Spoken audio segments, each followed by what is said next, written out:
কোশ্চেনগুলোর জবাব আসলে মানুষ জানতে চায়। আর বাকি যে দুইটা রিপোর্ট এখনো পাবলিক করা হয়নি, সুতরাং আমরা আজ পর্যন্ত বাংলাদেশের জনগণ জানে না আসলে সত্য ঘটনাটা কি, কেন ওরা আসলে বিদ্রোহ করেছিল। আমি এই পর্যায়ে ডেফিনেটলি আমাদের এই আলোচনা আফটার দিস ডকুমেন্টারি যে সবচেয়ে ভালো হবে যদি আমরা এমন একজন মানুষের কাছ থেকে শুনি যিনি বিডিআর এই মিউটিনির পরে সর্বপ্রথম যে এই মিউটিনির উপর বই লিখেছেন, আমাদের নিউ ইয়র্কের সর্বজন পরিচিত সাংবাদিক জয়নাল আবেদিন। ওনার বই হচ্ছে বিডিআর ম্যাসাকার টার্গেট বাংলাদেশ।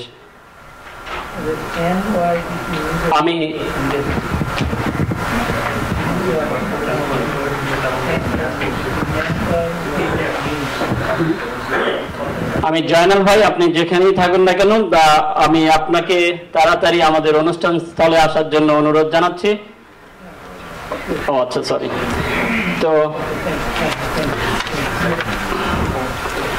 তো যে কথা বলছিলাম যে কোশ্চেনগুলো আসলেই আমরা হয়তো জানার চেষ্টা করব। আমাদের যেহেতু এই বইটা ছিল বিডিআর ম্যাসাকার টার্গেট বাংলাদেশ, অনেকটা রিসার্চ বেস, হয়তো উনি এর মধ্যে অনেক এই প্রশ্নগুলোর উত্তর আনার চেষ্টা করেছেন। আপনারা হয়তো যারা পড়েছেন হয়তো কিছুটা জেনে থাকবেন এই বইয়ের মাধ্যমে। তো আমরা আজকে ওনার কাছ থেকেও, যদিও আমাদের সময় কম, 10-15 মিনিটের মধ্যে চেষ্টা করব ওনার কাছ থেকে কিছু জানার।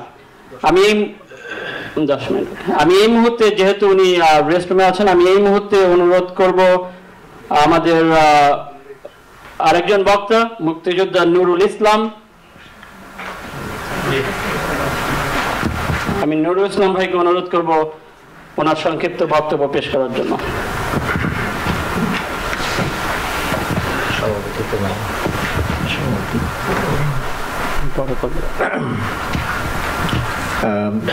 আজকের এই অত্যন্ত গুরুত্বপূর্ণ আলোচনা সভার সম্মানিত পরিচালক, সম্মানিত অতিথিবৃন্দ এবং সম্মানিত উপস্থিতি, আসসালামু আলাইকুম।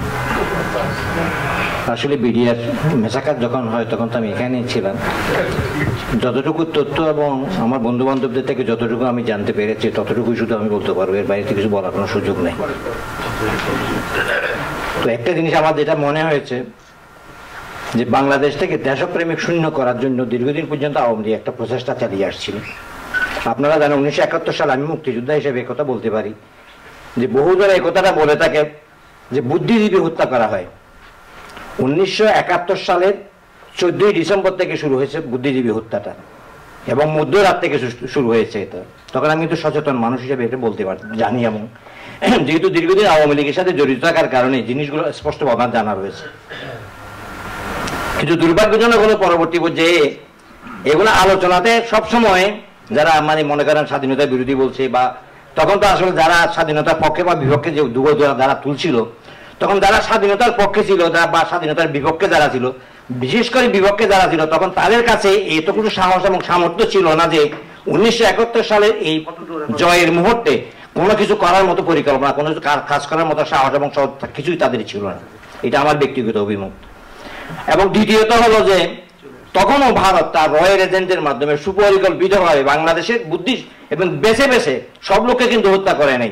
আপনারা দেখবেন যে যাদেরকে হত্যা করা হয়েছে তারা খুবই ইন্টেলেকচুয়াল এবং তারা অনেকাংশে বাংলাদেশের স্বাধীনতা এবং সার্বভৌমত্বের অসন্ত প্রেমিক ছিল বলেই সেই লোকগুলোকে হত্যা করা হয়েছে। কিন্তু আরো বহু বুদ্ধিজীবী ছিল যারা ভারত নির্ভর ছিল, ভারতের তত্ত্ব এবং তাত্ত্বিক নির্ভর ছিল, কিন্তু তাদেরকে হত্যা করা হয় নাই। প্রিয় ভাই এবং বন্ধুরা, তো আমি যে কথাটি বলতে চাই, আজকে বছর বেদনা এটাই আমাদের কাছে, বাংলাদেশ দীর্ঘদিন থেকে যে স্বপ্নটা লালিত করে আসছে, যে জন্য আমরা সংগ্রাম করেছি, যুদ্ধ করেছি, আমরা এই বাংলাদেশ কখনো চাইনি। আমরা যেটার জন্য স্বাধীনতা আমরা সংগ্রাম করেছি, রক্ত দিয়েছি, হয়তো আজকে আমি বাঁচতাম না, আমি তো মরেই গিয়েছিলাম, কিন্তু আল্লাহ তাআলা আমাকে হয়তো এখানে পর্যন্ত আসার জন্য সুযোগ করে দিয়েছিলেন, যে আল্লাহ তাআলার মেহেরবানি। এটা হয়তো আমার হায়াত এখানে ছিল না। আমার পাশে যিনি ছিলেন, উনার মস্তক উড়ে গিয়েছিল গুলিতে, সম্মুখে অনাঙ্গন যখন পরিচয়তে তখন মুক্ত হয়। সর্বশেষ যুদ্ধে আমার পাশে যিনি ছিলেন, আমার সহকারী যিনি ছিলেন, তাকে বলছিলেন হেলমেট পরার জন্য, সে বলল হেলমেট লাগবে না, যেহেতু পাহাড় উঁচু টিলা ছিল, টিলার কর্নারে আমরা দুইজনে ছিলাম। আমার মাথায় হেলমেট ছিল, তার মাথায় হেলমেট ছিল না।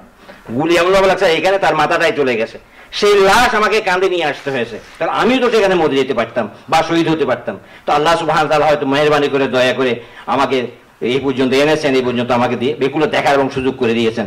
প্রিয় ভাই এবং বন্ধুগণ, আমি একটা কথা পরিষ্কারভাবে জানি, যে আপনারা জানেন ইন্দিরা গান্ধীর সাথে আমার মোলাকাত হয়েছিল দমদম বিমানবন্দরে, তখন তিনি বলেছিলেন যে একটা কথা আমার বারবার আমার হৃদয়ের মধ্যে এটা বাজে, সেটা বললাম বাংলাদেশের লোকেরা স্বাধীন করে নাই, কিন্তু আমরা সেখানে আমি প্রতিবাদ করেছি কথাটা।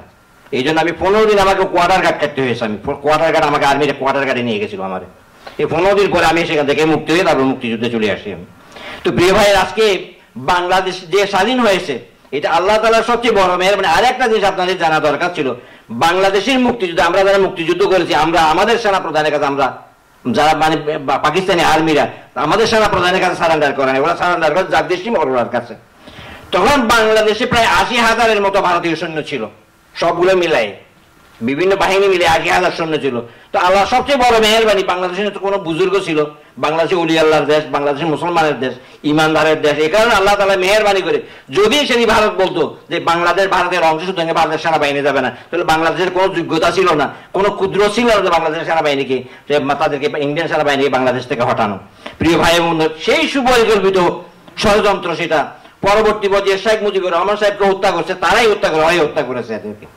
এই কারণে হত্যা করেছে, আপনাদের একটু জানা থাকা দরকার। ইন্দিরা গান্ধী বলেছিল ওয়াইসি সম্মেলনে না যাওয়ার জন্য, শেখ মুজিবুর রহমান বলছে তুমি ওয়াইসি সম্মেলনে যাবে না, তো ইন্দিরা গান্ধীকে উনি বলছিলেন আমি মুসলমান, আমি কেন ওয়াইসি সম্মেলনে যাবে না, এই কারণে কারণ যে উনি দেখতে পাচ্ছে যে শেখ মুজিবুর রহমানকে বশীভূত করা যাবে না, এই জন্য শেখ মুজিবকে হত্যা করা হয়েছে।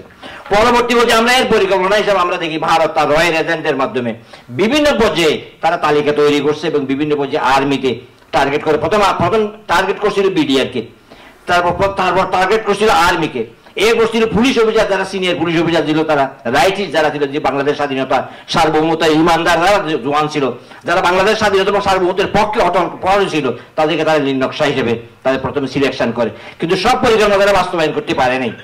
সর্বশেষে আপনারা জানেন যে বিডিআর হত্যাকাণ্ডের 6 মাস থেকে এই পরিকল্পনা তারা কার্যকর শুরু করেছে, আপনারা হয়তো বিভিন্ন তথ্য থেকে জানেন আপনারা। তখন তারা বিডিআর যারা বিশেষ করে যারা মানে সন্ত্রাস দমনে যারা উল্লেখযোগ্য ভূমিকা পালন করেছে, বিশেষ করে ভারতের ভারতের সাথে একটা গন্ডগোল হয়েছিল, আপনারা জানেন, এটা যে জায়গাটার নাম আমি ভুলে গিয়েছি, এটা কোথায় ছিল, এটা হ্যাঁ রৌমারিতে, আপনারা জানেন। বিপুল পর্যন্ত বিসিএফ ইন্ডিয়ান বিএসএফ, হ্যাঁ বিএসএফ এর অসংখ্য লোক সেখানে হত্যা করা নিহত হয়েছিলেন সেদিন। তারা বাংলাদেশে বন্দরে ঢুকছে, কিন্তু বিডিআর সেদিন সাহসিকতার সাথে যুদ্ধ পরিকল্পনার সাথে তাদেরকে ম্যাসাকার করে দিয়েছিল।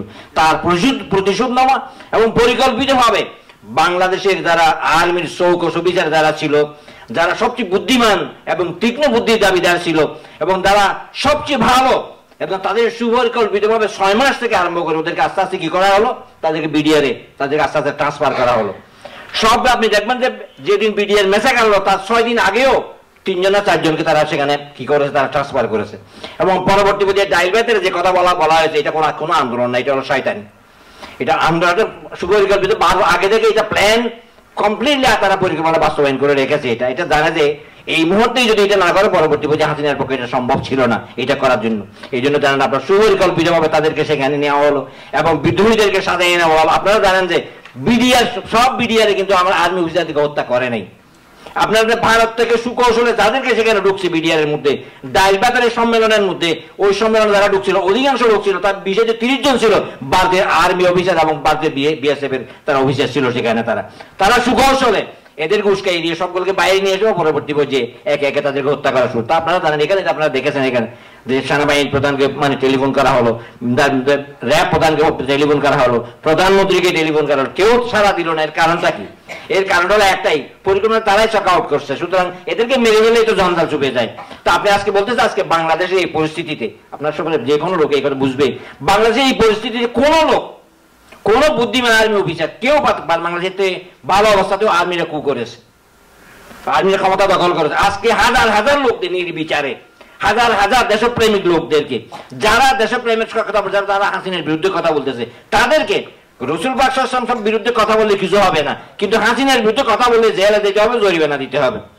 আজকে এই অবস্থা চলতেছে দেশের মধ্যে। তারপরেও আজকে আর্মিরা কোনো অবস্থা, কোন চুপচাপ নিরব কোনো ভূমিকা তারা আজকে পালন করতে পারছে না। আজকে আপনি জানেন আমার পুরো লাইফে আমার এই জীবনে আমি কখনো দেখিনি এই পুলিশ, বিডিআর বা আর্মি অফিসাররা যারা প্রকাশ্য জনগণের কাছে পলিটিক্যাল রাজনৈতিক বক্তব্য দেওয়া, এই জন্য কোনো অবস্থা আমি কখনো আমরা দেখি নাই। এবং আপনারা দেখছেন যে আমার জানি নাই, আমার এই 42 বছর রাজনীতির জীবনে আমি কখনো দেখি নাই এটা। আজকে সেটাও বাংলাদেশে আজকে সেটা প্রতিবাদ হচ্ছে। আজকে বাংলাদেশের জনগণ যে প্রতিবাদ করতেছে, আজকে আমরাও যে তার জন্য প্রতিবাদ করতেছি। তো প্রিয় ভাই এবং বন্ধুগণ, আজকে এই যে ম্যাসাকার যেটা হলো, এটা আপনারা বলছেন যে সরকারকে পরামর্শ দেওয়া।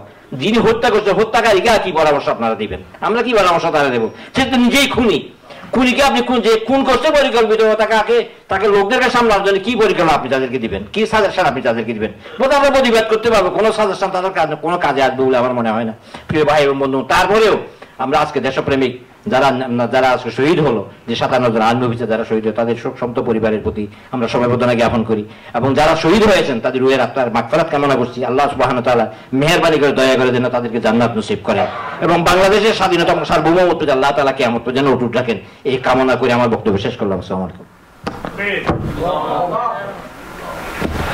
ধন্যবাদ মুক্তিযোদ্ধা নুরুল ইসলাম ভাইকে। আসলে আমাদের এত বড় একটা ম্যাসাকার হয়ে